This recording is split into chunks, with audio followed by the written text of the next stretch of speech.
Bien, y en este cuarto y último video de la unidad vamos a comentar cómo pueden aplicarse algunas de estas reacciones que estuvimos viendo con fines analíticos, es decir, para determinar la concentración de una especie en alguna muestra.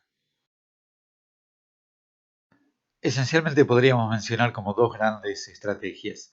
En la primera, a la solución que contiene la especie a analizar, la especie cuya concentración desconocida queremos determinar, se le agrega un reactivo en exceso. Si bien uno no sabe exactamente cuánto hay de la especie a analizar, puede tener alguna idea más o menos de en qué orden de magnitud se encuentra esa concentración. Se le agrega un reactivo en exceso, se produce la reacción, genera el producto y uno mide alguna magnitud física vinculada a la cantidad de producto que se formó o a la concentración de producto que se formó. La masa de producto precipitado, la intensidad de color de un producto que se haya formado, y en base al valor que midió de esa señal, conociendo la estequiometría y aprovechando el conocimiento de que el reactivo estaba en exceso y por lo tanto la especie a analizar era el factor limitante, la especie limitante, uno entonces puede determinar cuánto, sabiendo cuánto producto formó, decíamos, determinar cuánta especie había. Un ejemplo de eso es la gravimetría que comentamos en el video 1 y que vamos a retomar ahora. La otra posibilidad es, a la solución que contiene la especie a analizar, agregarle reactivo en proporción estequiométrica para que forme exactamente, que vaya formando producto exactamente hasta que haya reaccionado todo el reactivo. Utilizando algo, de alguna forma, detectando ese punto final, es decir, hasta dónde, hasta qué momento hay que agregar reactivo, y en ese momento ver cuánto reactivo se agregó, conociendo la estequiometría de la reacción y sabiendo entonces que se agregó reactivo en cantidad estequiométrica, determinar cuánto había de la especie a analizar. Un ejemplo de esto son las titulaciones.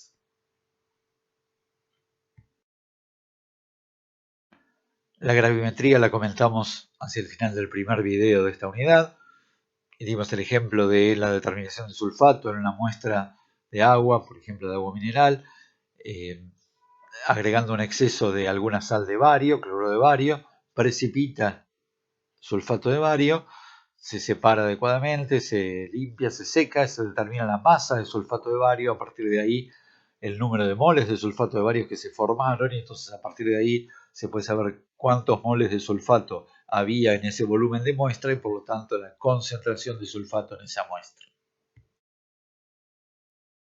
En las titulaciones se va agregando gota a gota desde una bureta el reactivo con el cual va a reaccionar la especie cuya concentración queremos determinar.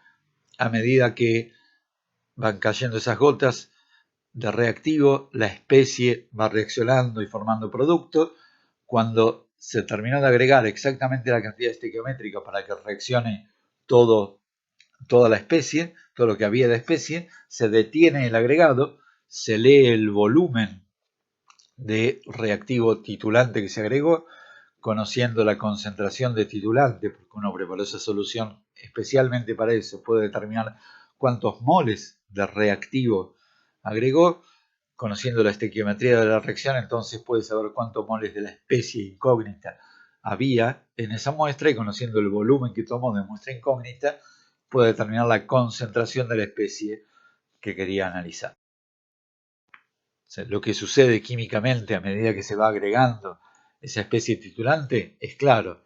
Por supuesto, la pregunta es, ¿cómo saber hasta qué punto agregar el reactivo titulante desde la bureta? ¿Qué es lo que nos indica que se alcanzó ese punto final en el cual hay que detener el agregado? Y esencialmente hay dos posibilidades. Por ejemplo, si el reactivo con el que estamos titulando tiene una coloración propia y el producto no, a medida que vayamos agregando reactivo, esa solución que vamos agregando se va a ir decolorando por reacción con la especie incógnita hasta que se haya consumido toda la especie incógnita y entonces el primer exceso, la primera gota extra de titulante va a colorear esa solución indicándonos stop, hasta acá llegamos, hay que detener el agregado. Este tipo de reacciones de titulación que solas de por sí indican en qué punto hay que detener el agregado del titulante, las llamamos titulaciones autoindicadas, que indican solas cuándo detenerse. En los casos en que no se da esa situación, el titulante no es coloreado y el producto incoloro, se puede agregar un indicador externo que reaccione con el titulante recién una vez que se haya consumido toda la especie cuya concentración incógnita queríamos determinar. Estos indicadores, que en principio descritos en forma sencilla, funcionan de esta manera, se eligen de forma tal de que reaccionen con el titulante únicamente cuando se haya consumido toda la especie incógnita. Vamos a analizar en las próximas unidades, fundamentalmente en la de ácido base, en forma más detallada, cómo se eligen, con qué criterios se seleccionan. Bien, al cabo de estos 4 videos entonces, a lo largo de esta unidad 8 de química en solución acuosa, hemos discutido el proceso de disolución de sustancias covalentes y iónicas en agua. En particular hablamos de la solubilidad y la precipitación de sólidos iónicos. Discutimos también la disolución, por ejemplo, de especies covalentes, seguida de reacciones ácido-base. Y analizamos reacciones ácido-base con agua, en agua, equilibrio ácido-base del agua. También analizamos situaciones en que la disolución del soluto está seguida de reacciones redox o que directamente especies disueltas en agua reaccionan entre sí a través de procesos de óxido-reducción. Comentamos algunos aspectos de las reacciones de complejación y finalmente vimos situaciones de equilibrio, pero también situaciones de reacciones completas que se pueden aplicar a la química analítica, y vimos 2 ejemplos, las gravimetrías y las titulaciones. En las 3 unidades que siguen de la materia vamos a discutir con mucho más detalle algunos aspectos de equilibrio, de reacciones ácido-base, de reacciones redox y de reacciones de precipitación.